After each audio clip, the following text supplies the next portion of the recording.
We want now to be as open as possible with the House and with the British public, because part of our defence is calling out this behaviour.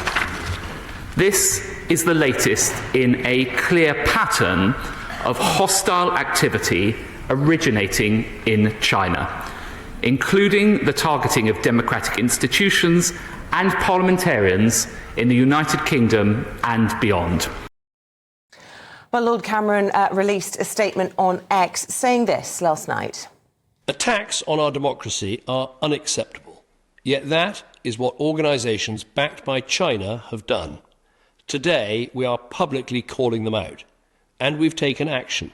We've summoned the Chinese ambassador, and we are putting sanctions, travel bans, asset freezes on the individuals and the group responsible. Fascinating.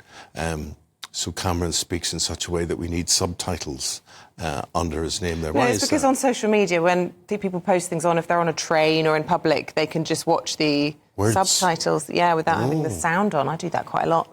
Do they do it with us?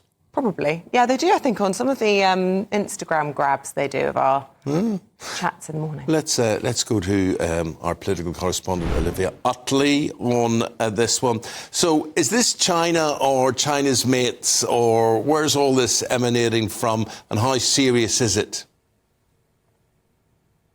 Well, it's pretty serious. The Chinese government had access to data of about 40 million UK voters for over a year between August 2021 and when the breach was discovered in October 2022. What's more, there was cyber tracking software found linked to 43 different parliamentary email accounts, including the accounts of a number of hawkish China skeptic MPs. So essentially, China was spying on a group of MPs. Now, the government is sounding like they're going to be quite tough on this. They've talked about sanctions for China as a result of this. They've said that it is unacceptable. They said that it amounts to malicious behaviour. But there are plenty of MPs, including Sir Ian Duncan-Smith, former leader of the party, who we heard from just then, who say that it's just not enough. These MPs have been warning about the risk from China for a long time now, and they say that the government must go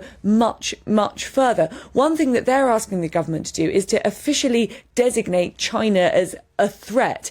Now, that's something that so far the UK government has held off doing. It's something that actually Liz Truss said that she would like to see done if she were made PM. But of course, she never got the chance in her 6 weeks in office. If China were officially labelled a threat by the government of the United Kingdom, it would obviously hugely interfere with our trade with China and could make things politically very, very difficult. But there are plenty of Conservative MPs, including actually Robert Jenrick, the former immigration minister and close friend of Rishi Sunak, who thinks that the time has come to make that decision.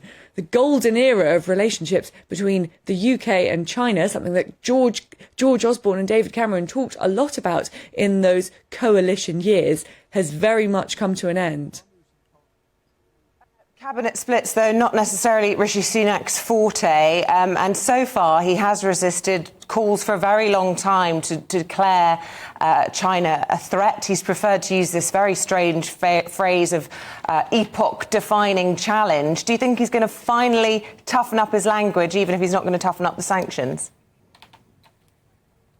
He might decide that now is the moment to toughen up the language because, of course, that would be easier than toughening up the sanctions on China. We know that Rishi Sunak is in an incredibly precarious situation at the moment. It's thought that there are up to about 30 Conservative MPs who might have sent in a letter of no confidence in him to Graham Brady. He will be worried that these China hawks on the backbenches and some in the cabinet as well, they're an organised group and they could pose him a lot of difficulties unless he shows that he is listening to what they're saying. It could be that he decides now that the moment has come to declare China a threat officially, even if he doesn't back up that language with actions. Would that be enough for this group of Conservative MPs? It's not clear, but it would be a big step in the right direction.